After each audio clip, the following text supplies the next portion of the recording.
Assalamualaikum warahmatullahi wabarakatuh. Kami dari SMK Negeri 2 Kendal atas nama Akmal Alfian, Ahmad Disya Maulidin, Dimas Prayoga, Muhammad Afril Wahyudian, Muhammad Eko Febriansah. Nama saya Muhammad Rosad Ardiansa. Assalamualaikum warahmatullahi wabarakatuh. Kami dari SMK Negeri 2 Kendal atas nama kelompok kami, kelompok 2, mohon izin meminta waktu Bapak Ali. Apakah Bapak Ali ada waktu? Ya. Baiklah, kami ingin menanyakan mengenai usaha Bapak yang dijalani saat ini. Sejak kapan Bapak merintis usaha ini, serta bolehkah saya tahu tentang sejarahnya? Berdirinya sejak tahun 2004. Kalau sejarahnya dulu sebelum mendirikan usaha pabrik tahu, saya jualan di pasar.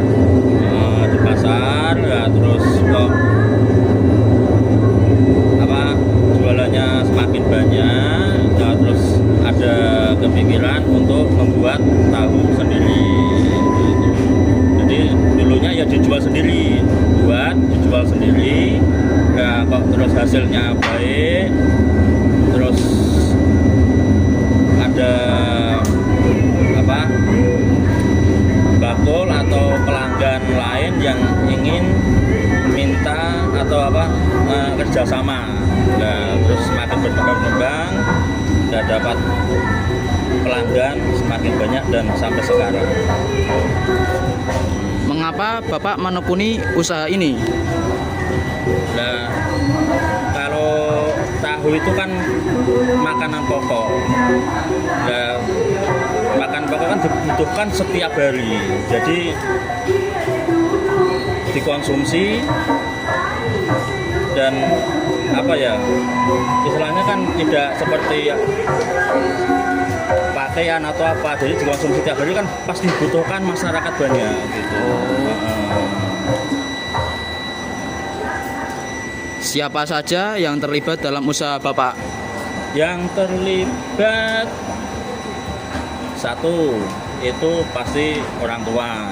Dulunya orang tua juga jual tempe di pasar. Yang kedua itu pemilik tanahnya ini yang saya tempati, itu Pak Le saya. Itu terus saya sendiri, berarti 3 orang yang yang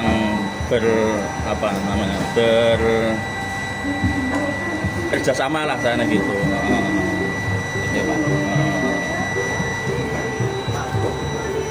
Bagaimana cara pembuatan produknya, Pak? Cara pembuatannya bahan baku kan kedelai. Ya, Pak. Ya, kedelai itu direndam selama kurang lebih 4 sampai 5 jam. Itu direndam. Setelah direndam dicuci. Nah, setelah dicuci itu digiling. Setelah digiling baru direbus. Nah, setelah direbus kurang lebih selama tidak lama, tidak ada setengah jam, paling ya 20 menitan lah. Itu baru disaring. Disaring itu dipisahkan antara santan sama ampasnya. Diambil sarinya, diambil susu kedelainya. Yang dibuat tahu itu kan susu kedelai aslinya. Gitu. Oke, di sini saya akan dilanjutkan sama teman saya bernama Muhammad Disya Maulidin. Silakan tempat dan.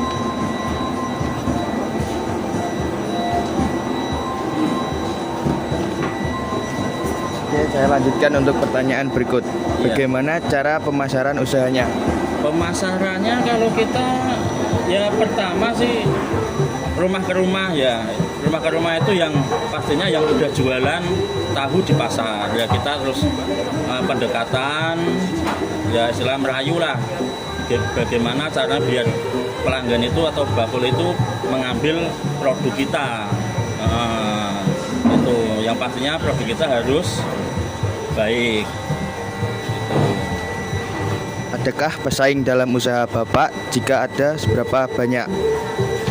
Gimana? Adakah pesaing dalam usaha Bapak? Jika ada, seberapa banyak? Kalau pesaing itu ya banyak sih pesaing. Cuma kan di sini persaingannya cuma persaingan kualitas saja. Kalau kualitas barang kita baik, pastinya pelanggan-pelanggan kita tidak akan lari ke pabrik lain atau ke pembuat tahu yang lain. Itu aja. Itu berarti intinya di produk itu di istilahnya apa ya, dibuat sebaik mungkin gitu. Oke, lalu pertanyaan yang berikutnya akan disampaikan oleh teman saya yang bernama Dimas Prayoga. Waktu dan tempat dipersilakan.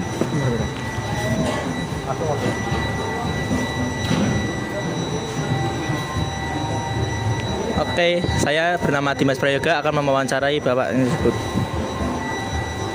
Bagaimana cara menyikapi pesaing dalam usaha ini? Kalau menyikapi pesaing itu ya kita istilahnya tidak perlu apa ya, saling menjatuhkan lah istilahnya. Ya kita kan sama-sama pesaing, sama-sama pembuat tahu, ya istilahnya saling menjaga kualitas dari barang kita, jadi tidak ada saling menjatuhkan, saling istilahnya merugikan satu yang lainnya, gitu aja. Dan akan dilanjutkan teman saya Muhammad Afril.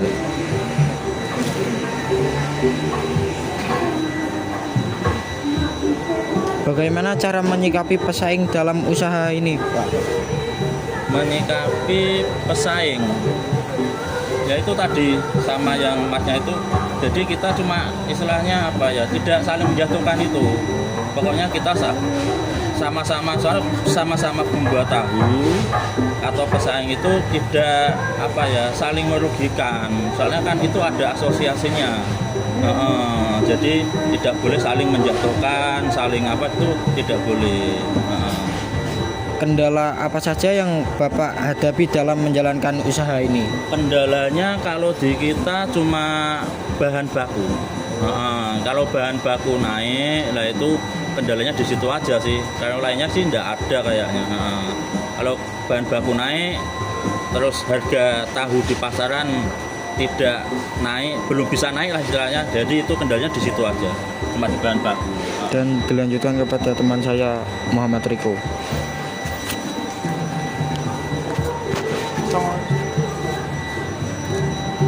Selanjutnya saya akan melanjutkan wawancara dari teman saya. Ya. Kalau Bapak berkenan, berapa omset atau pemasukan perharinya? Kalau per hari itu tidak sama. Ya cuma di kira-kira, maksudnya rata-rata itu ya sekitar di 7 jutaan itu tiap harinya. Iya, Pak. Kurang lebihnya segitu. Selanjutnya akan dilanjutkan oleh teman saya bernama Rosat.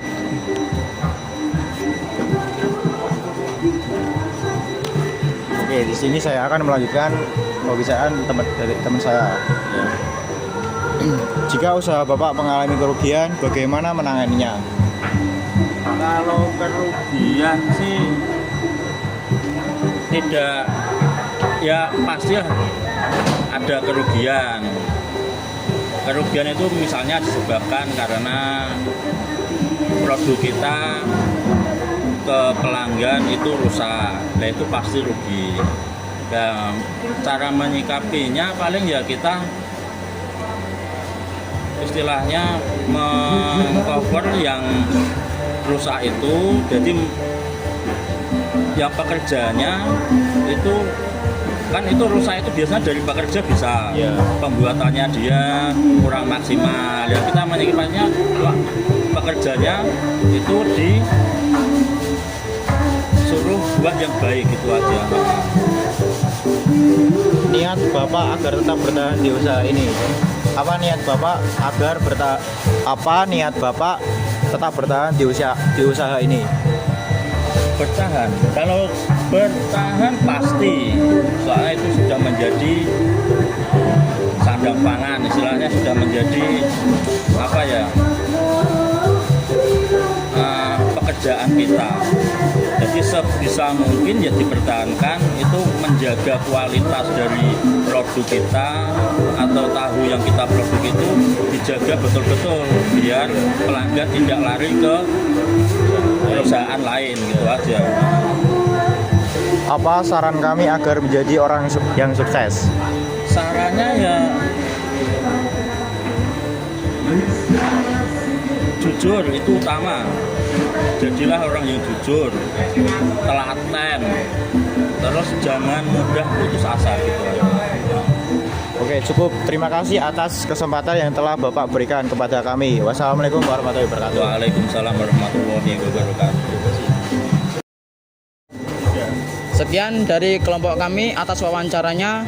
Wassalamualaikum warahmatullahi wabarakatuh.